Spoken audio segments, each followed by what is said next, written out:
But we Oh, I pick didn't have up it in the in video. 1868. That's a odd year to say. We pick up in 1868 with Ravona and Miss Minutes. First of all, can we talk about how down bad Miss Minutes was for Victor Timely? How down bad she is for for Kang in general.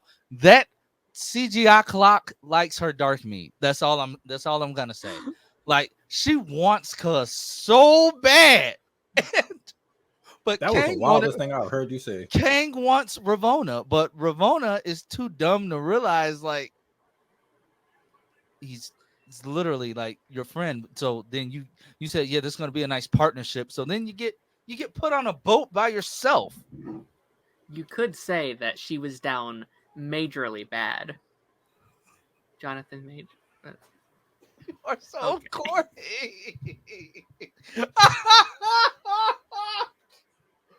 Oh, but she was though. Like she put her face on a mannequin and said, It was so could, creepy. I could be your girlfriend.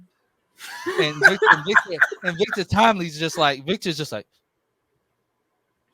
I don't think that would be expedient for. Okay, Then, so then here comes Ravona coming in with the proto with the pro, what do they call it? The proto Potter. What do they call them? I'm drawing a blank I don't on know. what those things are. They erase you. They erase you. She came in yeah, with his prototype. How did she get? She was rowing that boat and she was soaking wet though. I said, "Did you swim halfway?" Bruh. This is the weirdest review you've ever made. But it was seriously though, it was good seeing Ravona back. It's good seeing Miss Minutes back because we haven't seen her in about 2 episodes. So it was good seeing them back.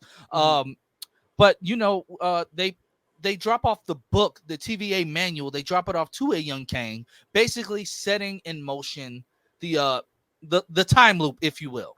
So Loki and Mobius show up in 1863, but move to 1893 in Chicago, in that same area, because that's where she was pinged at.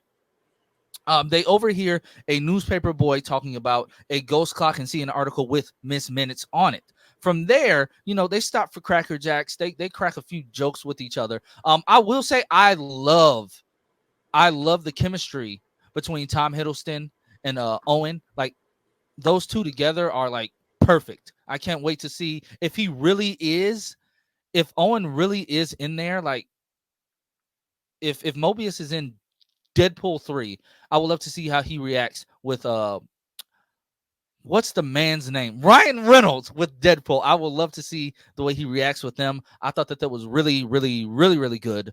Darren, give me your thoughts on that. Like that first, those first few minutes with Loki and with Mobius, and just walking around that time period. The dressing for that scene, like the set that they used. I thought the sets were amazing this episode, like how they really brought that time period back to life. Like I was joking with my wife and I said, that must be Roseland right there. Like that's the hood of Chicago around, like around my area. So yeah, Darren, what did you think about like all of that, like that whole backdrop in the scenes and how they were just interacting together? What did you think? Speak, Darren. I'm backstage. Okay. Oh, I forgot. I couldn't. I thought you could still talk backstage. The mic's unmuted. Oh, I don't know. I don't know what happened. Well, like they couldn't hear me. No, I thought this episode. No, I mean, I like that was my favorite stuff of the episode because I think the like Loki and like the Morbius stuff is always my favorite stuff back and forth. So that was just a lot of fun, and I loved the scene, and I think it's going to come back if not in this season, a future project or like whatever. I really loved the scene between those two, and like they're looking at the like statues of Thor and Odin. And that felt like the first time in a while that it felt like Loki was looking back at his roots, where he came from. And this season does feel like this season feels like there is such a like effort to like bring Loki back to kind of where he was. Obviously, like they're keeping all of the growth that he went through in the first season, but also bringing back some of the like mischief, magical ways that he was in the past. So the reason why we fell in love with him in the first place, and his history with Thor and Odin, and like we've heard the rumors that they want to get Thor and Loki back together again at some point. And it does feel like we are building to that. And I did think it was just a really nice cornerstone to build off the rest of the episode. Because, like, again, this episode does a lot with Kang, especially in Miss Minutes. And I do think there was a little bit of a backseat with Loki, but I think that opening stuff was very good. Yeah, I like how they balanced it out, because I was starting to think that this episode was going to be like a Victor Timely, Ravonna, Yes. Miss Minutes thing. Like, you know, I thought it was just gonna be like revolving around them. But guys, give me 1 second. Darren, keep talking about your thoughts. Give me 1 second. I gotta run and handle something real quick. Yeah, man, absolutely. Yeah, I mean, I thought this episode did kind of feel like almost like a special presentation for Kang. Like this, he was fully on display. He was fully in charge, and I think this was kind of like one of the episodes that we've been kind of missing in a while, right? Obviously, Kang was an Ant-Man. Kang, obviously, there's been some weird stuff with Mr. Jonathan Majors. Obviously, some news came out today as we're recording and stuff. So, like, again, Kang. It's been weird, but I think Kang really needed not only the last couple episodes, but like this episode to really handle things, to really bring people back.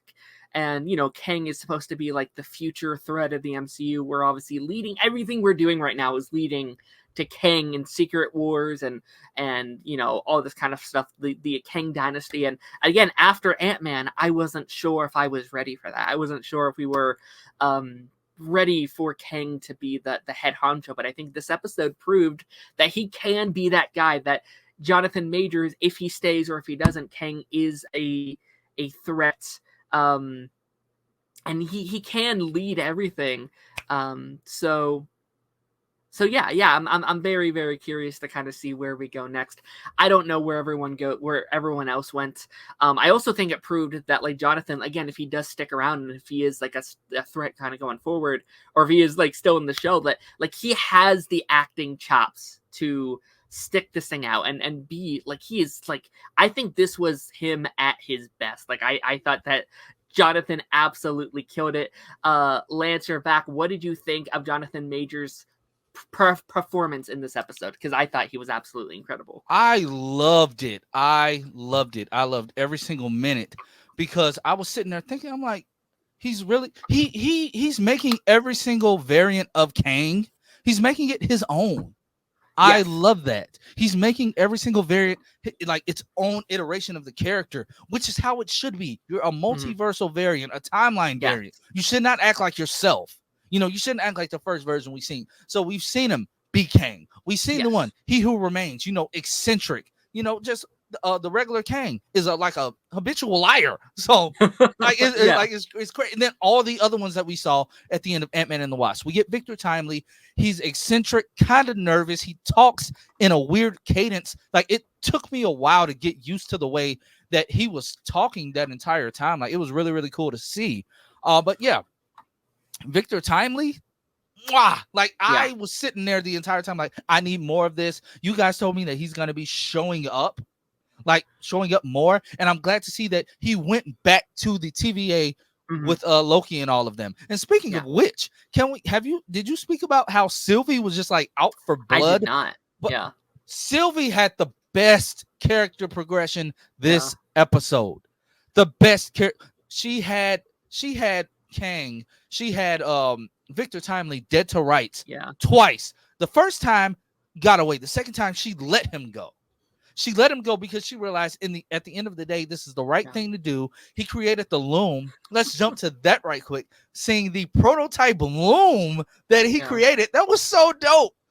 But seeing that he was basically like the guy back in the day, like the con man that sold the snake oil. He sold a man mechanical pants. Yeah, he's really good. Like, he was a con man. And when I realized, I'm thinking to myself, I'm like, oh yeah, so yeah, you know, he makes a lot of stuff. Then I realized none of this crap actually works. Like, you're a con man, and you're happy about that. Like, you're like they said, he's the man that sold snake oil back in the day at these different fairs and whatnot. Like, to know that Victor Timely would eventually go to become He Who Remains, like, you control all of time. You came from this. That's crazy. But it also makes me wonder, and I asked you guys in the chat, where is this Nathaniel Richards? Like, where does that come in at? Mm-hmm. Like, are they taking their own liberties with Kang? Like, and I know Victor Timely is another one of his aliases from the comics, but yeah, I don't ever remember Victor Timely being a kid in 18 something from Chicago, Illinois. So like, is they just gonna make Victor Timely his actual name? It does kind of feel like Victor. I do think Victor is going to be our main Kang, like our big main version that we follow, because I do think it's very smart to have him appear in a show. You can have these next 4 episodes to make us really fall in love with this villain. So when he does ultimately appear against Sam Wilson and Ant-Man and stuff, like we also care about this guy just like we cared about Thanos. And I think seeing him grow up and making him this kind of con man, he doesn't really know where he's at. I thought that scene with him and Sylvie was very good because it showed he can read right through people. He knew exactly what to say to keep Sylvie from killing him. Like, he knew what made her tick, and that was free will. And he's like, I'm going to spill all about free will, and hopefully she'll let me go. And he was right. And I think he's going to be using that a lot against the Avengers. Yep. I think he's going to know what makes them tick, what makes them go, what are their goals and their motives. And I'm so excited to see it. No, seeing the way he said, "Don't judge me for what," basically, like, don't judge me for what another version of me did. I'm like, bro, you're a freaking genius, and this acting is like he was literally terrified because she had a knife to his throat.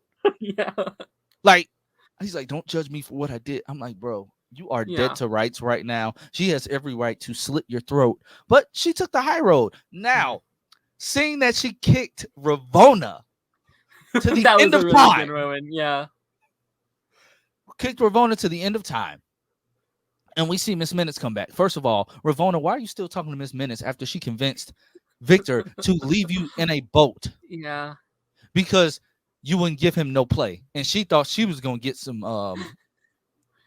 booty. Major, some like, it's weird. Like it's weird. And yes, Nation Gaming, I agree. I don't think the Kang that we saw in Ant-Man and the Wasp was the real Kang. I would hope it's not him. He kind of sucked. He got killed by ants. I don't know when we're gonna see like the real Kang, but I know that was not the real one either. Yeah. Yeah, no, I think it's gonna be very. I mean, to each his own. I wasn't really a huge fan of that version, but you know. Same. But I would say I will give this episode a strong 9.5 out of 10. Will the real King please stand up? I will give this episode gets a strong 10 out of 10. The talks between Mobius and Ravonna. Basically really him trying to beg and plead with her to do the right thing, and you know, they're just standing on their own morals. Like I believe Ravonna wants to do what's right, but she's just going about it the only way that she can. The only thing she knows is the TVA. The only thing she knows is these other timelines are impure. They have to go. They have to go. So in her mind, she's doing the right thing. But in Loki and Mobius and Sylvie and everybody at the TVA now, they want to save these timelines because they are right. These are lives. These are people's lives that we're just wiping out of existence. Yep. So yeah, I mean, I get it. I get it. Can we just do a shout out for the bidding war? And I'm sitting there thinking like, dang, that was a lot of money back then. Oh yeah, $1,000. I said I'd be lucky if I could keep $1,000 after paying rent. Like I'm like, that was a lot of money back in the day. That was crazy. But yeah, I give this episode a strong 9.5 out of 10. I wish the other two guys would come back. Yeah, what happened? Loki's over. Sexy chocolate with the exclamation points is back. Loki review a review about over. You guys, so that you know. You haven't seen it? Nope. Wow. Why? So they ditched us. But me and Derek give it a 9.5 out of 10. He doesn't think it's getting renewed for a season 3, so he doesn't watch it. Based on what y'all say, I'll give it a 9. That is so.